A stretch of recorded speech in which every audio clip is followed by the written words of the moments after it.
Hello there and welcome to Business Bullet. I'm Robert Miller. Well, in the end, the archdove and long-term promoter of quantitative easing Adam Posen won everyone over.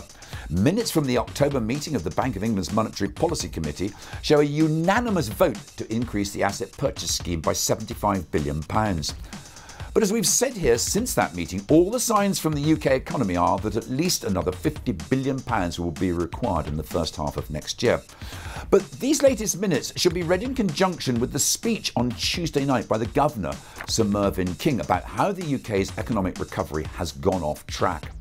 Both are worth a read, so you'll find them at bankofengland.co.uk, or if you have an interactive version of Business Bullet, follow the links here.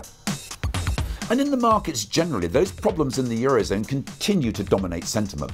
Spain is the latest to have had its sovereign credit rating cut.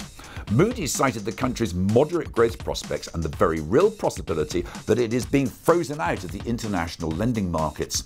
And Moody's, don't forget, is merely following its rivals Fitch and Standard & Poor's.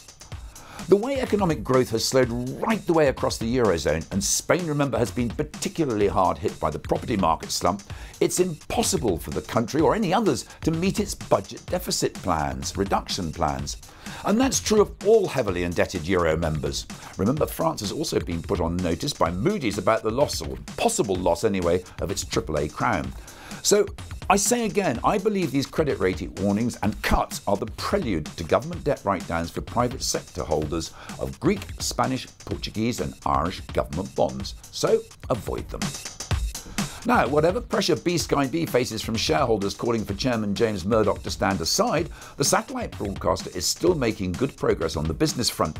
The latest quarterly figures show revenues grew by 9% to £1.7 billion, beating average forecasts, and adjusted operating profit is 16% ahead at £295 million compared with a year ago. The number of customers too is now comfortably north of 10 million, and they're taking more products like broadband and high-definition TV.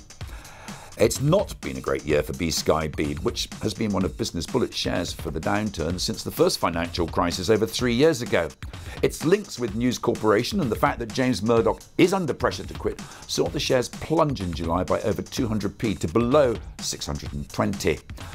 They've recovered a bit now to around 680p. Just remember, Chief Executive Jeremy Darroch is doing a good job, so hold on to your BSkyB shares. Finally, the owner of brands like Lillywhite, Slazenger and Dunlop Sports Direct has reported a 12% rise in gross profit for the past 9 weeks. In a trading update ahead of its interim results, Britain's biggest sports retailer said total sales rose by 11.5% in the same period. Sports Direct doesn't do like-for-like sales figures. All retailers and advertising companies love to look ahead to the big ticket events, and really, as Sports Direct points out, they don't get much bigger than the London 2012 Olympics and to a lesser extent the Euro 2012 football. At below 240p, Sports Direct shares are sub 266p. That was the high of the year.